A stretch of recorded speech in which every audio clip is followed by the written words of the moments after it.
Chers amis de TV Liberté, bonjour. Comme vous le savez, notre Jean Raspail nous a quittés. J'ai voulu, à la suite de la belle émission qu'il a donnée à Martial et puis une ancienne émission, redonner une émission que nous avions faite à propos de son livre qui était sur ses voyages dans ces îles. Et à la suite de sa mort, j'ai été absolument choquée de voir la bêtise d'un certain nombre d'articles.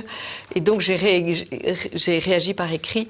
Et je veux juste vous lire cet article pour ne pas me laisser prendre par l'émotion et vous dire tout. Je maintiendrai. Peu de gratte-papier contemporains se sont donné la peine de comprendre notre grand écrivain Jean Raspail. Il commença sa longue vie en voyageant, en canot, sur les chemins d'eau du roi, depuis le Québec jusqu'au Mississippi, puis en voiture de l'Alaska à la Terre de Feu. Il vécut aussi un certain temps au Japon et en Amérique latine, puis il revint, tel Ulysse en son petit lyré, et découvrit que son peuple souffrait des mêmes maux que tous les peuples et tribus qu'il avait rencontrés au loin. Tribus envahies ou déplacées, perdant leur joie de vivre et se réfugiant dans les rêves de leur ancienne vie. Lévi-Strauss de notre temps, il revint avec deux certitudes. Le sacré, Dieu ou les dieux pour certains, et le roi sont essentiels à la vie des hommes. De même, les rites exigés par Dieu et le roi structurent un peuple et l'aident à marcher droit. Ainsi peut-on comprendre son admiration pour le scoutisme, le devoir de servir et d'aimer. Gros scandale pour les gratte-papier. La lutte des classes ou celle des races, très peu pour lui. Il y a des grands hommes partout. Jean Raspail aimait ces êtres du bout du monde qu'il avait rencontrés, aussi bien en Patagonie que, encore une fois, dans les îles. Et il n'y avait aucune idée d'infériorité ou de supériorité. Donc, premier contresens de ces gratte-papier. Quand il écrit Le Camp des Saints, certains traitent le roman de sulfureux, et ça continue.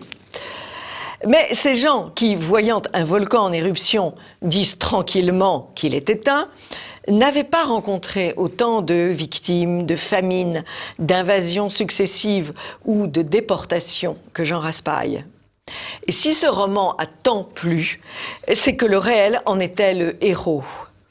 Les créateurs ne sont pas des colliers de nuages, mais des tableaux de champs et des bois, des princes et des paysans.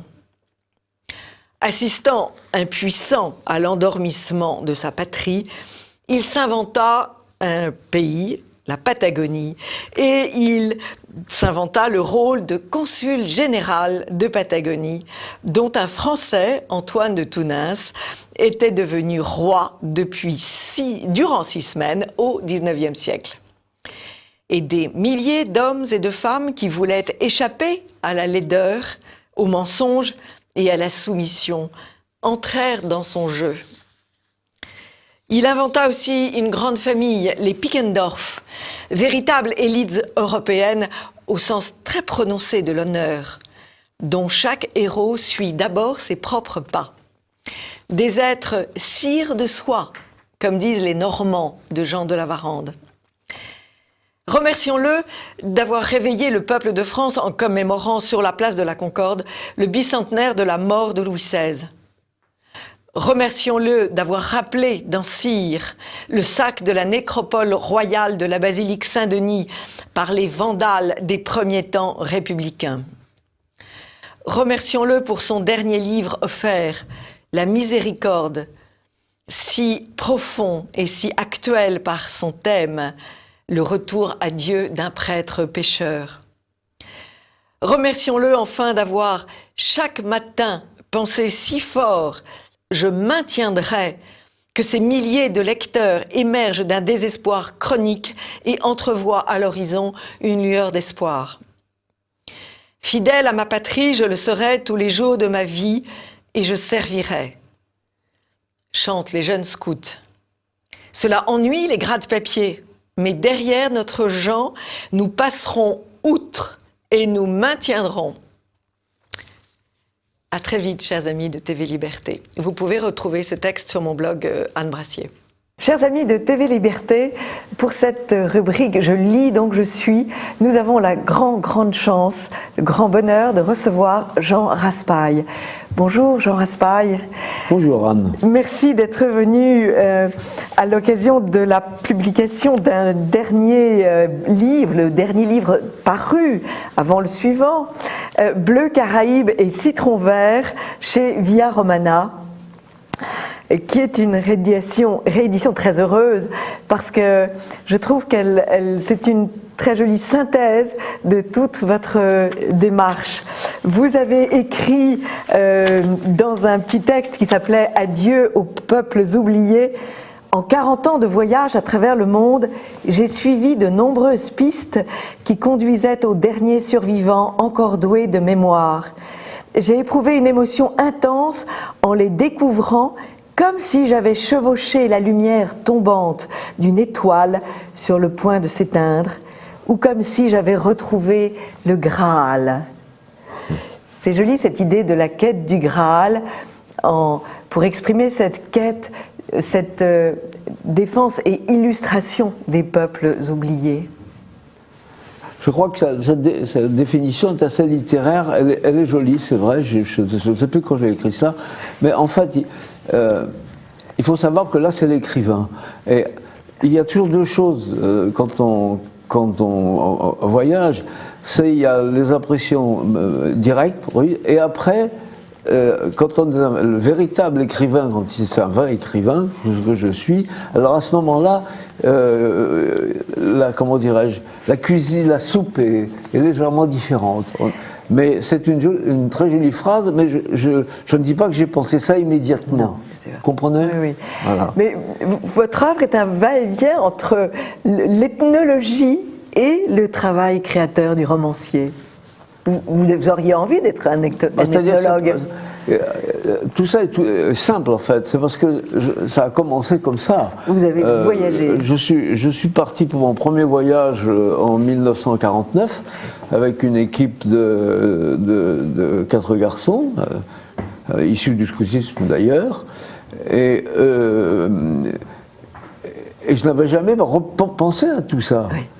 Et vous avez fait ce voyage. Le premier choc, si vous voulez, que j'ai eu, je m'en souviens toujours, je l'ai d'ailleurs raconté dans le livre plusieurs fois ailleurs, c'est que sur le lac Huron, on s'est arrêté sur une petite île qui était déserte, et il y avait encore quelques cabanes en rondins abandonnées, le feu de foyer avec de la cendre, froide naturellement, quelques ustensiles pendus et une pancarte en toile, une affiche en toile que j'ai d'ailleurs dans mon bureau chez moi parce que je l'ai enlevée de l'arbre où elle était clouée, elle est assez grande, où il est marqué qu'il est no trespassing on Indian Reserve, un défendu d'entrer dans les réserves indiennes, et qui définissait tout ce qui était interdit et tout ce qui appartenait aux Indiens qu'il ne fallait ni s'approprier ni déranger.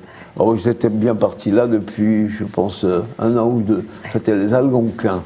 Et je me souviens très bien que dans cette île, j'ai bougé, j'ai été un peu partout, et j'ai fini par les appeler de la voix, sachant naturellement qu'ils ne viendraient pas, mais ils n'étaient pas là. Oui. Voilà. Ça a été ma première rendez-vous avec un peuple, non pas en voie de disparition, parce qu'ils existent toujours, les Algonquins actuellement, mais vraiment qui avaient disparu d'un endroit. Et c'est comme ça que les choses ont commencé. Et cela a donné ce très beau livre qui connaît un grand succès, En canot sur les chemins d'eau du roi, chez Albin Michel. Oui, c'est mon plus beau voyage. C'est votre plus beau voyage. Parce qu'il est complètement désintéressé, il ne m'a rapporté aucun argent. Voilà. Alors, vous vous êtes occupé des habitants de la Terre de Feu, oui. En Patagonie, des Alakalouf, en Alaska, les Indiens d'Amérique du Nord, les Caraïbes. Et vous, en quelque sorte, dans ce livre Bleu Caraïbes et Citron Vert, vous montrez combien ces îles étaient les îles des Caraïbes, ce peuple caraïbe.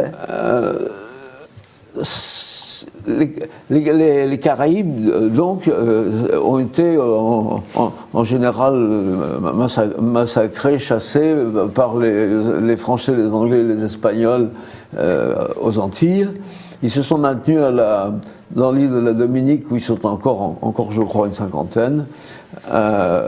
Et en revanche, en Guadeloupe, où ils étaient très nombreux, le père Labatte, dans le célèbre livre, en a beaucoup parlé, il n'y avait plus rien. Et j'ai retrouvé hier dans un livre que j'avais mis de côté, je vous la lis simplement. C'est une photo que nous avons prise en 1980 à la pointe de la Vigie, c'est en Guadeloupe, où il y avait des Caraïbes autrefois. Il y avait encore une pancarte qui était la limite du territoire réservé aux descendants des Caraïbes en exécution du traité du 20 mars 1660 à Lance-Pistolet, pointe de la Grande Vigie. Il y avait la pancarte et tout, elle n'existe plus maintenant, elle n'y est plus, il n'y a plus rien. Il n'y avait déjà plus rien, il restait que cette pancarte. Et ils ont éliminé la pancarte. Et je pense que ça doit être maintenant je ne sais pas, on a dû investir dans les vacances. Un grand hôtel de luxe. À ce moment-là, il n'y avait déjà plus personne. Et très peu de Guadeloupéens se réclamaient d'une ascendance caraïbe. Ouais. Voilà. Or, il y en avait quand même quelques-uns, je le raconte d'ailleurs dans le livre. Et ces derniers Caraïbes. Peuple disparu, ouais. Langue disparue. Langue disparue, oui. Voilà. Alors c'est très émouvant parce que... J'ai retrouvé une de leurs rares descendantes à Lausanne. Oui. Rose. Oui. Merveilleux personnage. Tous ces personnages que vous évoquez sont passionnants. Depuis les derniers des caciques, les derniers des rois de ces tribus, qui maintiennent, comme dans bien d'autres de vos romans, ils maintiennent, ils ont un sceptre. Mais aussi ces aristocrates béquets qui ont fait un bien fou à ces îles et qui ont beaucoup travaillé et qui travaillent encore. Et puis aussi les prêtres. Vous avez beaucoup de portraits de prêtres qui ont fait un travail pour garder la langue, qui ont fait des dictionnaires. Oui, ça, malheureusement, en Dominique, c'est disparu malheureusement. Le missionnaire français prêchait en Caraïbes. Je ne sais pas si vous voyez ce que ça peut donner, et en créole. Mais maintenant, c'est fini. Il n'y a plus de missionnaires dans la... Vous savez, c'est une époque... Moi, quand je voyageais, quand même, je commence dans les années 50 et je voyage jusqu'il y a peu de temps. Mais c'est une époque qui est à des années-lumière du siècle où l'on vit maintenant. Il n'y a pas très longtemps que les choses commencent à disparaître totalement. Et enfin, depuis une bonne vingtaine d'années, dans tous les genres, il ne s'agit même pas de peuples en voie de disparition, il s'agit de façons en voie de disparition, il s'agit de civilisation en voie de disparition, il s'agit de qualité d'éthique en voie de disparition, il s'agit de quantité de choses, et de religion en voie de disparition, et de tas de choses. Alors, bon, tout ça disparaît. Bon, c'est pas catastrophique, si, à mon avis, mais il faut faire avec. Et j'ai eu la chance, mais c'est une question de temps, de génération, j'étais plus jeune, de pouvoir arriver dans un certain nombre d'endroits, nombreux, que ce soit au niveau des individus que l'on rencontre ou au niveau des paysages, de trouver des êtres humains et des paysages qui étaient encore quasiment dans l'état où ils étaient depuis des siècles et des siècles. Et après est arrivé le grand balayage et tout s'est mis à disparaître d'un seul coup.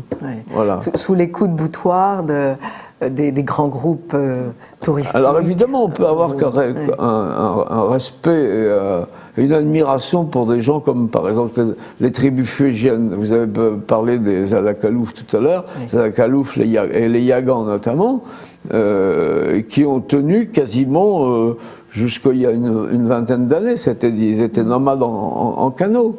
Au début, il y avait des centaines de canots. Après, il n'y en avait plus que 3 ou 4. Et maintenant, les yagans ont totalement disparu. J'ai vu les 2 dernières vivantes dans mon dernier voyage en 2000, quand j'étais à la Calouf. Ils ont disparu, il reste quelques métis. Mais quand on songe à l'extraordinaire qualité comment dirais-je, de civilisation locale qu'ils avaient inventée pour survivre là-bas, c'était absolument superbe.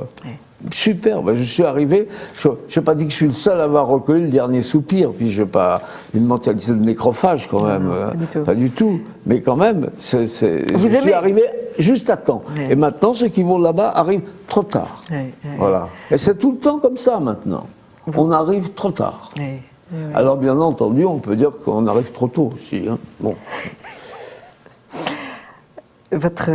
C'est le merveilleux livre Qui se souvient des hommes, que je conseille aux téléspectateurs. Oui, moi aussi. Vous montrez d'ailleurs comment ces peuples meurent quand ils n'ont plus conscience de leur passé.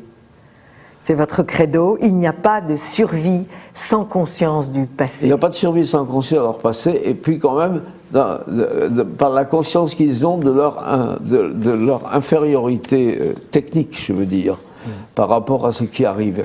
C'est pour ça que les Alakalouf ont disparu. Je vais essayer d'être bref. Ils ont vu arriver Magellan et ses trois bateaux, et eux qui étaient des marins absolument extraordinaires, dans des mers démontées avec des petits canots et juste une sorte de voile et encore, ont vu arriver des merveilles pour eux de technique. Ils étaient marins, ils comprenaient très bien, mais c'était tellement exceptionnel pour eux. Et à ce moment-là, tout a été comme ça. Ils se sont rendus compte que ce qui arrivait était très supérieur à ce qu'ils avaient. Je ne sais pas moi, la vaisselle, les couteaux, les hameçons, etc. Et ils ont commencé à profiter de tout cela d'ailleurs, bien entendu, comme les autres. Partout dans le monde, c'est comme ça que ça s'est passé. Et à ce moment-là, ils ont découvert leur impuissance et leur inutilité. Voilà. En plus de l'oubli de leur passé. Et c'est comme ça que les minorités disparaissent. Vous montrez aussi que dans ces Antilles, où il y a eu donc plusieurs occupations différentes, l'occupation anglaise, l'occupation française. Ah ben les Antilles, moi je me suis, les restes n'ont pas disparu. Hein. C'est juste les Caraïbes aux Antilles, les Taïnos en Haïti. Et puis je ne sais plus quelle autre tribu. Mais pour le reste, personne n'a disparu aux Antilles. La population est bien là. Elle est bien là, mais elle manifeste un rejet du passé et un rejet de la métropole et des Blancs que vous sentez sourde petit à petit. Je vais vous dire, j'ai cessé de m'intéresser aux préoccupations des Antillais de nos départements d'outre-mer. Oui. Voilà, je cessais de m'y intéresser. Alors, d'abord, j'ai tout dit là-dessus il y a déjà un certain nombre d'années, et sans moi. Alors vous êtes en colère contre ces grands groupes touristiques qui s'approprient les terres. Partout. Qui ne verse aucune royalty, qui ne verse aucun argent aux populations. C'est ce qu'ils faisaient du temps quand je les ai vus, le Club Méditerranée, qui faisait des convois vers la réserve de Dominique, leur versait rien du tout, des crayons, ça c'est autre chose, ça a été écrit il y a déjà un certain temps, sous le coup de la colère. Mais si vous me parlez du choc, des désastres que le tourisme de masse peut causer dans toutes les populations qui ont encore une certaine personnalité, ça oui. Ah oui. Vous parlez vous avez une expression extraordinaire, les golfs qui sont entretenus à prix d'or avec leur petite voiture électrique à baldaquin pontifical. Je vois tous les golfeurs devenir des papes, ça c'est très très drôle. Et puis les voleurs d'enfants qui, comme les colonnes infernales, viennent pour emmener des enfants pour les couples stériles d'Occident. Vous avez des propos très... Je ne sais pas, vous savez, je ne me souviens pas de tout ce que j'ai écrit. Hein. Bien sûr, moi, je vous le rappelle, le rappelle. En tout cas, ce livre est très beau par votre plume pleine d'images, pleine de poésie, et puis ces portraits d'hommes et de femmes magnifiques qui ont survécu, qui ont lutté, qui ont œuvré dans cette partie du monde si belle et si ancienne. Merci beaucoup Jean Raspail. Nous allons vous réinviter pour évoquer un grand livre qui n'est pas si éloigné que de Bleu Caraïbe et Citron Vert. J'ai nommé Le Camp des Saints. Et nous allons évoquer aussi les bandes dessinées qui ont été faites à partir de vos livres, Les Sept Cavaliers et Le Royaume de Borée. Merci beaucoup Jean Raspail et revenez vite dans une prochaine émission de TV Liberté. Entendu. Amis téléspectateurs, à très vite pour une prochaine rubrique de Perles de Culture.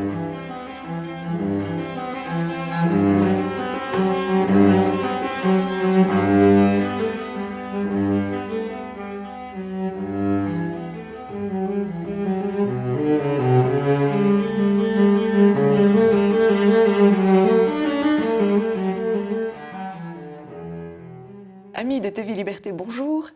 Nous avons la joie de recevoir ce matin Frédéric Rouvillois. Bonjour monsieur.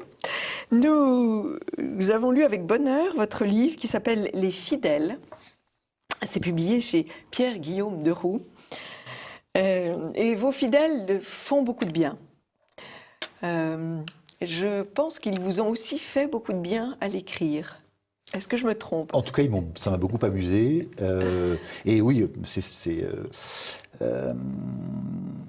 écrire un roman comme ça, c'est un moyen finalement de retrouver ces valeurs et les exprimer d'une manière un petit peu différente de celles que j'utilise d'habitude avec des ouvrages plus sérieux. Alors voilà. Vous êtes agrégé de droit, vous êtes quelqu'un de très sérieux, mais vous permettez de temps en temps de prendre des chemins de traverse et notamment vous écrivez des chroniques extrêmement amusantes sur la politesse qui s'appelle... Je crois que ça s'appelle, ils ont appelé ça traité du savoir-vivre. Traité du savoir-vivre. Traité de la vie élégante, pardon. Traité de la vie élégante. Traité de la vie élégante dans l'incorrect, dont j'ai lu un certain nombre et qui sont très réjouissantes parce que on s'étonne qu'il y ait encore des êtres préoccupés par ce traité de la vie élégante dans un monde qui quand même devient chaque jour un petit peu plus barbare. Oui, mais justement, effectivement, sans ça et sans aussi un regard amusé et un peu ironique qu'on peut avoir là-dessus, ouais, les choses ne valent plus forcément la peine d'être vécues. Voilà. Mais oui, mais vous rappelez quand même la nécessité de l'existence d'une règle. Bien sûr, tout à fait, oui. Enfin, ce qui est important, les règles peuvent changer, mais c'est la nécessité d'une règle. La nécessité d'une règle de vie en commun, tout simplement. Pour se tenir droit, et aussi parce que, au fond, ces règles, et notamment les règles du savoir-vivre et de la politesse, sont au fond très amusantes. Hein. Il y a un côté jeu, il y a un côté ludique dans tout ça, que j'essaie de traduire effectivement dans le dialogue un petit peu enlevé. Oui, voilà, mais c'est comme ça aussi qu'il faut les voir, c'est-à-dire non pas comme une espèce de contrainte grisâtre et sinistre, mais comme voilà, quelque chose qui illumine aussi l'existence et les rapports humains. Oui, qui rend la vie possible, mais on a l'impression quand même qu'un certain nombre de ces règles que vous évoquez sont totalement oubliées, ne sont plus apprises en famille, qu'ils ne sont pas... c'est aussi le sujet effectivement du roman, c'est-à-dire que voilà, nous y arrivons. La fidélité a quelque chose qui n'est pas seulement...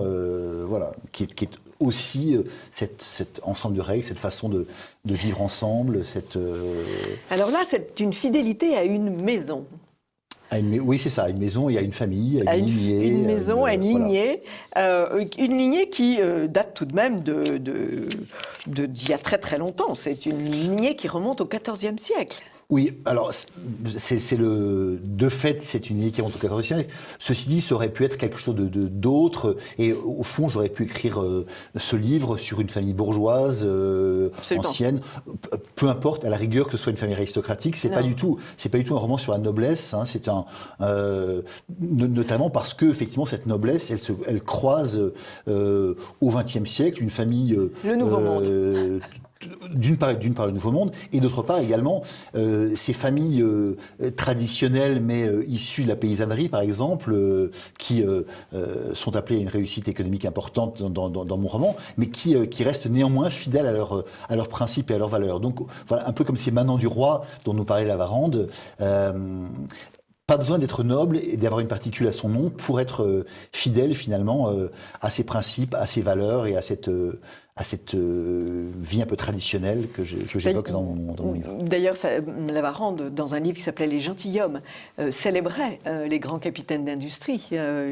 Il n'était pas uniquement concentré sur les aristocrates qui vivaient fermés dans leur château. Il aimait les hommes entreprenants. Et d'autre part, dans ce même livre, qui est aussi une de mes lectures fétiches, il évoquait également des paysans très modestes, qui sont tout autant des gentilshommes que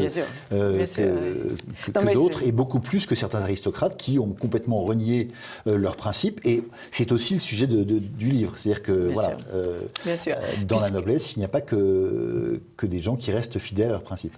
Parce que Monsieur de Saint-Fiacre a 4 enfants.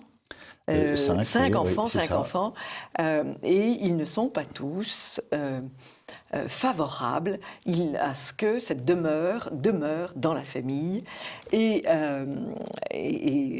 ils trouvent que le grenier est extrêmement encombré, et c'est très généralisé comme réaction. Les jeunes d'aujourd'hui trouvent que nos greniers sont trop encombrés, ce qui est hallucinant, mais bon. Et ils vous demandent de les dégager. Voilà. Je connais le problème. Et c'est donc la vie de cette famille depuis 2 générations, puisque le livre est construit avec des flashbacks. Donc ça nous donne l'occasion de vivre les 80 dernières années, peut-être, j'ai envie de dire. Avec ou même presque un peu plus, en fait. La guerre de 40. C'est ça, j'essaie il y a 2 éléments. Il y a d'une part le récit d'une journée. La fête de Saint-Fiacre. La fête de Saint-Fiacre, une journée fatidique, on va dire, de 8h du matin du samedi jusqu'à 5h du matin le dimanche. Et d'autre part... Comme un opéra de Mozart. N'exagérons rien. Chapitre par chapitre, chapitre après chapitre, et donc scène après scène, il y a effectivement les rappels de la grande histoire, effectivement, et donc de l'histoire longue qui est celle et de l'action de cette famille dans cette grande histoire. Et la manière dont, effectivement, cette famille aristocratique va participer aux différentes tribulations du et payer son dû et verser son sang. Et payer son dû très largement, notamment parce que l'un des éléments importants de la vie du héros, donc du comte de Saint-Fiacre, c'est la mort de son frère qui, alors que lui-même n'a qu'une petite quinzaine d'années, son frère s'est engagé très jeune dans la résistance avec son père, d'ailleurs dans un de ces mouvements de résistance royaliste qui ont fleuri notamment dans l'Ouest, et qu'il a été finalement arrêté par la milice tout à la fin de la guerre. Et on n'a jamais retrouvé. Oui. On sait qu'il est mort quelque part. On n'a jamais retrouvé. Et vous parlez, et c'est une expression très intéressante, de la machinerie terrifiante de la modernité. On a l'impression qu'il y a 2 mondes et que la plupart des enfants de Monsieur de Saint-Fiacre est aspiré par cette machinerie. Comment l'expliquez-vous ? Si vous voulez, ils n'ont pas un mauvais fond en quelque sorte. Ils sont plutôt, a priori, plutôt sympathiques et sans doute dans un autre contexte, à une autre époque, ils auraient pu donner ce que leur père espérait d'eux finalement. Mais effectivement, ils sont happés par finalement les séductions du veau d'or et de tout ce que cela implique, y compris le renoncement à soi-même, le renoncement à son identité. Par exemple, pour le fils aîné, Philippe, qui est le plus doué de tous, l'expatriation à l'autre bout du monde, puisque devient... et il change son nom. Il simplifie son nom. Voilà, il simplifie son nom. Il garde le patronyme et il enlève la particule et ce qui suit. Et la terre. Voilà. Il enlève sa chevalière, portant ses armes, qu'il fourre dans une boîte à chaussures, elle-même oubliée au fond d'un placard. Voilà. Et qui, Dieu merci, sera récupéré par un fils. C'est ça. Je ne vais pas dire la fin, parce voilà. qu'il ne faut pas déflorer le sujet, mais ça, c'est très joli. Ça empêche de désespérer, si vous voulez. Il y a c'est ça. Il y a toujours dans la descendance quelqu'un qui relève le défi. Oui, et puis même, enfin, c'est une chose que j'ai inventée évidemment pour le roman, mais qui a déjà existé à de nombreuses époques finalement. Oui. C'est-à-dire que il y a d'une part au fond la tradition familiale, ensuite une génération qui la remet complètement en cause, puis la génération d'après qui, elle, revient finalement au principe. C'est un peu ce qui se passe pendant la Révolution, d'ailleurs, la Révolution française, où il y a finalement un grand nombre d'aristocrates qui roulent pour la Révolution, absolument, pas compris le film. C'est ça. Et qui ensuite, soit eux-mêmes sont revenus à de meilleurs sentiments, soit ont été doublés sur leur droite, si j'ose dire, par la génération suivante, qui, elle, revient effectivement à la tradition, au conservatisme, à la religion, à la monarchie, etc. Alors, vous, Philippe, en question, donc le fils aîné, qui était un gentil garçon qui suivait son père comme tous les gentils garçons doivent le faire, tout d'un coup a vécu 68. Et alors là, il envoie son bonnet par-dessus les moulins. C'est ça. Alors là aussi, c'est quelque chose qui a existé. Hein, que vous avez vécu vous-même? Non, j'ai pas vécu moi-même parce que j'avais 4 ans à l'époque, donc c'était un petit peu jeune. Mais c'est moi qui l'ai vécu. Mais en fait, le Philippe en question, donc, est un militant d'Action française extrêmement ardent, etc. Responsable de sa section, passionné par la lecture de Maurras, etc. Et en mai 68, il vire complètement kazakh, et c'est quelque chose qui est arrivé assez fréquemment, apparemment, dans l'histoire de l'Action française. Il vire complètement kazakh et il va se mettre du côté des Mao, du maoïsme, où il retrouve peut-être une espèce d'approche assez systématique, hein, celle qu'il avait trouvée dans la pensée maurassienne, et en plus la révolte contre les parents, contre l'ordre établi, etc., etc.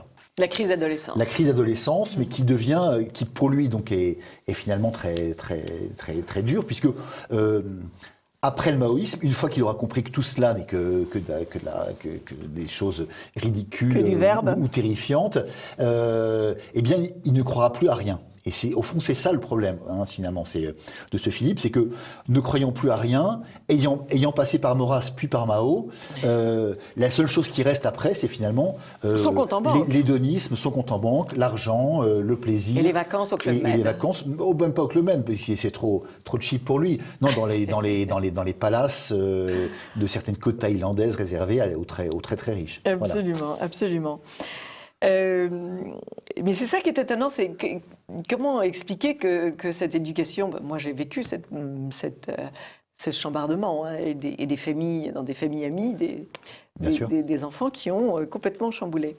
Est-ce que c'est pas une responsabilité des parents qui n'ont pas assez porté témoignage de façon à la fois légère et forte et suffisamment explicative? Est-ce que ce ne sont pas des parents qui, emportés par leur travail, n'ont pas passé assez de temps pour décrypter l'actualité? Écoutez, en tout cas, c'est ce que pensent certains des personnages de mon roman, oui. Et notamment le comte de Saint-Fiacre, qui a l'impression effectivement d'avoir failli à son devoir, à sa mission. Bon, alors il est un peu excusé par le fait qu'il perd sa femme relativement jeune. C'est un élément très important dans sa biographie sûr, et dans celle de ses enfants, qui se retrouvent un petit peu seuls face à face avec leur père.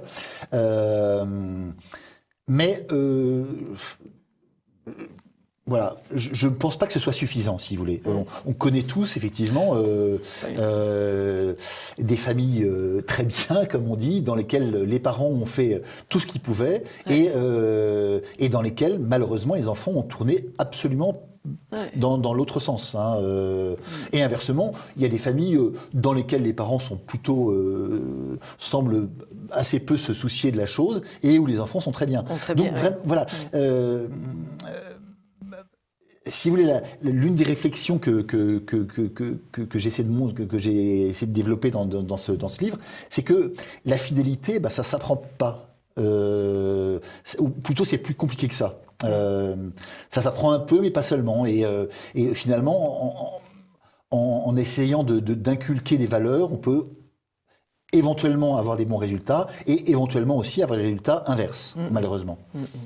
En tout cas, vous démontrez que, si c'était à démontrer, qu'une maison est le lieu de retrouvailles d'une famille, d'une tribu, surtout quand il y a 5 enfants et plein de petits-enfants, et que voilà, Philippe et ses frères et sœurs veulent vendre ce château. C'est ça. Monsieur de Saint-Fiacre se fait vieux, ils ne veulent pas se retrouver avec cette chose-là sur le dos, et ils veulent vendre.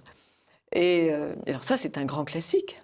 C'est le problème des racines, en fait. C'est vraiment ça. C'est-à-dire que la France est pleine de châteaux. La France est pleine de châteaux, pleine de belles maisons, pleine de belles demeures, oui. De belles demeures, d'endroits où effectivement les familles se retrouvaient ou pourraient se retrouver, mais qui, pour des raisons X ou Y, sont parfois dilapidés, parce que au fond, on trouve que c'est plus simple d'avoir un petit appartement dans le 6e arrondissement ou un timeshare à la montagne, dans une station à la mode. Timeshare, donc voilà. un appartement à temps partagé. Un appartement à temps partagé.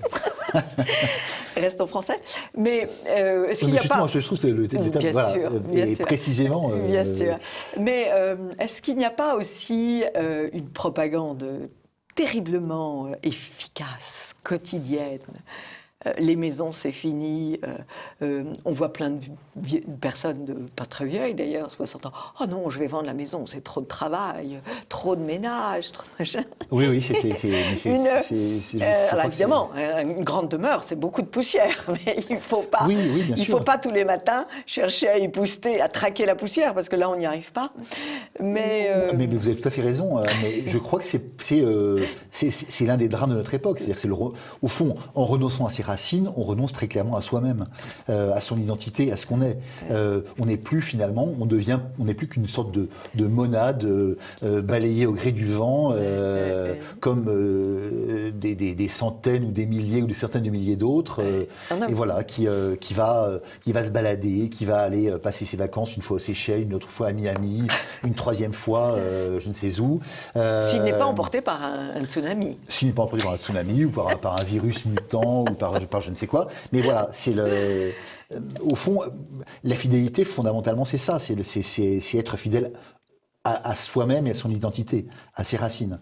Et effectivement, cette question des maisons, cette question des lieux est indispensable parce que on s'enracine pas dans n'importe quoi, on s'enracine pas dans un discours ou dans du vent. On s'enracine dans de la terre. Et puis vous montrez un mode de vie qui est absolument étonnant. Dans cette belle demeure, il y a une chapelle où la fille de la maison s'est mariée. Oui, mais où malheureusement on ne célèbre plus de mariage depuis bien longtemps parce que l'infidélité à l'égard de la maison, à l'égard de la famille, de la lignée, du nom et de la tradition, emporte également l'infidélité à l'égard de la religion. Mais tout va de pair finalement. Et voilà, on accepte encore du bout des lèvres de faire baptiser les enfants, mais on ne va pas s'embêter à venir mais on n'invite pas la tribu. On n'invite pas la tribu. On invite juste les copains maintenant. Et on invite juste les copains, c'est ça. Enfin voilà, tout est. Ça c'est le dernier avatar, ça. Oui, il y en aura d'autres. Ils s'invitent entre eux, mais ils n'invitent plus les vieilles tantes. Ça, c'est délicieux. Absolument. Mais c'est intéressant de voir qu'en effet, l'infidélité à l'égard de la maison est symptomatique d'une infidélité à l'égard de beaucoup d'autres choses. C'est ça, tout à fait. Oui.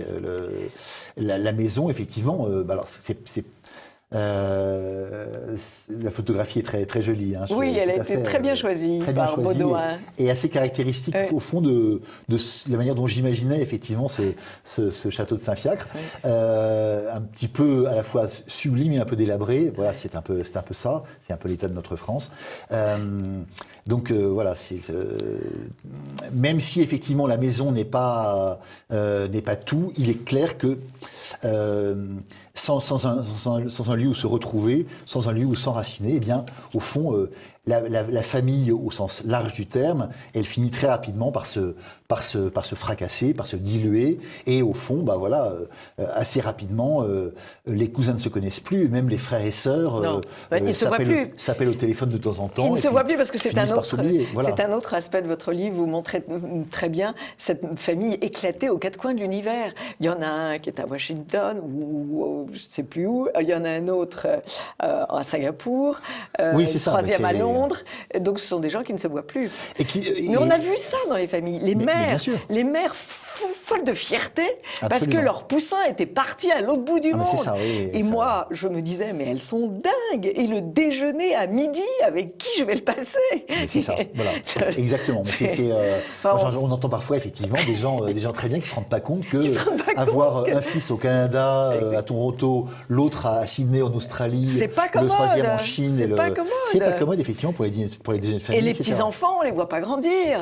Et puis d'autre part, ces petits enfants, ils sont élevés dans une autre culture. Ils sont élevés dans une autre culture. Ils parlent votre langue de moins en moins bien et avec un accent de plus en plus prononcé. Et puis au fond, voilà, ça n'est et par les nounous qui sont pas du tout francophones. En plus, mais enfin voilà, le tout effectivement amène à une espèce de dissolution complète de cette réalité profonde. Mais ils ont une telle fierté de voir que leurs enfants gagnent beaucoup d'argent de l'autre côté de la Terre pour une vie finalement quand même pas si fantastique que ça, puisqu'on ne peut plus voir ses parents et sa famille. Enfin, il y a quand même quelques petits problèmes. Et que là encore, on n'est plus rien qu'un individu, effectivement, parmi des milliards d'autres. Et c'est ce contre quoi, justement, alors là je dévoile un tout petit peu le propos du roman. La nouvelle génération, celle des petits-enfants, finalement, réagit contre ça. Et ça, c'est quelque chose qui est pourquoi où trouvent-ils la force de réagir? En fait, c'est parce qu'ils ont passé leur enfance dans ce parc. Et que ce parc a agi sur eux et continue d'agir sur eux. Ils connaissent chaque arbre, ils connaissent les temps, ils connaissent tous les animaux, ils connaissent... Oui, alors, justement, j'ai voulu... Enfin, symboliquement, c'est le fils aîné du fils aîné, donc Henri, le fils de Philippe, qui est le plus vaillant dans cette dimension-là. Il connaît tout par cœur, effectivement, et il explique à un moment donné que, ne serait-ce qu'aux odeurs, il pourrait se diriger dans le parc, en sachant très bien que lorsqu'il arrive près de tel bouquet d'arbres, ça telle odeur particulière, lorsqu'il arrive près de la volière, ça a telle odeur, lorsqu'il arrive près de l'étang, ça a telle odeur, etc. Et voilà. Vous avez connu cela ? J'ai connu ça, absolument. Et je connais toujours, parce que on a la chance d'avoir une maison qui n'est pas aussi grande que le château de Saint-Fiacre, mais qui est une belle maison familiale, où justement j'ai éprouvé, enfin tous. Vous l'avez vécu. Je l'ai vécu et je le vis encore de manière très très très profonde. Hein, et les cauchemars que je peux faire quand je fais des cauchemars, c'est que justement cette maison est détruite pour construire des lotissements à la place. Voilà. Donc c'est quelque chose de tout à fait vécu. Mais alors, le Henri en question, effectivement. Il y est fidèle parce que il a tout cela en tête, parce qu'il a vécu ça, mais aussi parce qu'il a vécu, à l'inverse, le côté complètement massifié et sans intérêt, justement, de la vie de luxe qu'on peut mener quand on est très riche à Singapour. Il est là des clubs de vacances. Il est complètement là des clubs de vacances et de tout ce qui s'ensuit, effectivement. Il a compris très rapidement la vacuité et l'inintérêt absolu de ces choses dans lesquelles on n'est plus qu'un bétail Afrique. Oui, absolument. Les femmes ont un très joli rôle dans votre livre. Oui, parce que... Et 3 générations. C'est ça, parce que sans elle, effectivement, on est vraiment rien. 3 générations, notamment Florence, donc, qui est la femme du comte de Saint-Fiacre, qui meurt prématurément en 68. Oui. Mais Gaëtane aussi est une voilà. Et Gaëtane, donc c'est la fille qui, d'abord, se laisse un petit peu embringuer dans l'adoration du veau d'or par son grand frère, parce que ça arrive souvent aux petites sœurs, émerveillée par le charisme de leur grand frère. Et puis il fallait qu'elle se marie, donc on la marie. Voilà, et voilà, donc elle est d'abord tentée par la religion, mais finalement ça marche pas, et elle fait un mariage qui a l'air au premier abord d'un bon et beau mariage, mais qui en réalité s'avère un mariage catastrophique, parce qu'il épouse quelqu'un qui qui a vendu son château. Qui a vendu son château et surtout qui a vendu complètement son âme. Et qui est issu d'une très vieille famille, mais qui est le plus gros concessionnaire de BMW du coin, et qui ne pense effectivement qu'au fric, qu'au sport extrême et aux petites femmes. Et qu'aux petites femmes, voilà. Et qui trompe donc gaillardement sa pauvre Gaëtane. Mais donc, voilà, les femmes ont une place très importante à chacune des générations. Et à la dernière génération, il y a Charlotte, qui est la cousine d'Henri, donc, qui elle aussi a un rôle très important dans cette espèce de volonté qu'a la nouvelle génération de retrouver les racines. En fait, on a l'impression que c'est elles qui, quand même, tiennent le flambeau. C'est Gaëtane qui refuse le plus possible, qui résiste le plus possible contre la vente du château. Oui, elles tiennent le flambeau, elles ou le souvenir qu'on a d'elles, c'est ça. Mais effectivement, qu'elles soient vivantes ou qu'elles soient mortes, leur place est très importante, effectivement, pour maintenir finalement cette fidélité. En tout cas, c'est un grand... C'est un grand bonheur de lecture. On a l'impression que vous êtes très heureux en racontant cette histoire de notre pays, parce qu'en fait, vous racontez l'histoire de notre pays, l'histoire d'une famille, l'histoire de chaque individu. Encore une fois, je préviens tout de suite, ça se termine bien, ce qui est quand même agréable. Oui. Par les temps qui courent. Moi, vous savez, je ne lis plus d'histoires tragiques, parce que c'est plus possible. Vous avez écrit, vous m'en parliez hors micro, un roman de science-fiction qui s'appelle Imagine. Tout à fait. En 2004. En 2004, c'est ça, c'était chez François-Xavier de Guibert, oui. À l'époque. Le bel éditeur. Bel éditeur, absolument, il fait des choses très très bien. Et qui racontait effectivement le monde. Alors c'était en 2004, donc c'était censé être le monde de 2022 dans mon roman, dans lequel toutes les choses étaient malheureusement, enfin la messe malheureusement était dite, et il y avait heureusement quelques groupes pour résister à au déferlement de l'épouvantable, mais voilà, plus grand chose quand même. Voilà. Alors. Il y avait un côté volontairement outré, caricatural, etc. dans ce roman Imagine. Là, j'essaie d'être... Enfin, il y a des éléments qui sont un petit peu caricaturaux ou un peu archétypiques, on va dire, dans ce roman-ci, mais j'essaie d'être plus proche d'une réalité qui est la nôtre, d'être fidèle aussi, finalement, à ce qui nous entoure et à ce qui nous menace. On a l'impression qu'il y a quand même beaucoup de belles demeures qui trouvent des chevaliers pour les servir à l'heure actuelle. Il y a énormément de familles qui se battent bec et ongles, ou des gens qui rachètent des châteaux avec le but de les faire revivre et d'empêcher leur disparition. Je trouve ça effectivement très, très, très beau, très noble, d'autant plus que, voilà, enfin... N'importe quelle famille peut effectivement, finalement, se reconstruire des racines, se recréer des racines, même s'il y en a plus. Il suffit de la première génération. Il suffit de la première génération, il suffit d'être dans un lieu où on peut se retrouver régulièrement. Bon, ça suppose effectivement qu'on travaille pas à l'autre bout de la terre pour gagner 10% de plus à la fin du mois. Au fond, qu'on perdra dans le trajet. Comme dit Gaëtane, non, c'est pas Gaëtane, c'est la femme de Philippe qui dit ça coûte très cher, vous savez, père, de revenir pour la fête de Saint-Fiacre. Oui, c'est ça. Donc voilà, tout est. Nous sommes 6, vous imaginez les prix d'avion. Mais je reviens un petit peu à ça, si vous laissez. On tombe sur le grotesque là. L'un des drames effectivement de Trézoc, c'est cette espèce de fascination pour l'ailleurs. Hein. C'est toujours cette idée sur laquelle l'herbe est plus verte, est plus verte ailleurs. Je conçois qu'on ait une fascination à 20 ans, ça commence beaucoup plus tôt d'ailleurs, à 16 ans, 17 ans, on a envie d'aller voir ailleurs. C'est très sain d'aller voir ailleurs. Mais il faut savoir qu'on ne fait pas sa vie ailleurs. Absolument. C'est ça que je répète à longueur de temps, que j'ai répété à mon fils qui voulait s'installer au Brésil. Non mais le heureux qui comme Ulysse reste quand même un poème absolument... C'est vraiment une histoire que j'ai bien connue, mais encore une fois, aller vers ailleurs, c'est sain, mais pendant un temps, on Voilà. ne vit pas ailleurs. Mais ça, c'est quand même le slogan contemporain. C'est le slogan contemporain. Chacun peut vivre ailleurs. C'est ça. Nous sommes sur une toile cirée et nous Oui, devons... chacun peut vivre, mais au-delà même, on est de nulle part finalement. Et on est de nulle part, donc, au oui. fond, il n'y a plus d'ailleurs. Non. La notion d'ailleurs si a vous disparu. voulez, lorsqu'on a une maison, un ancrage, des racines... Des il y a- tombes. Des tombes, tombes. il y a un ailleurs, effectivement, et qui garde toute sa fraîcheur, tout son intérêt, etc.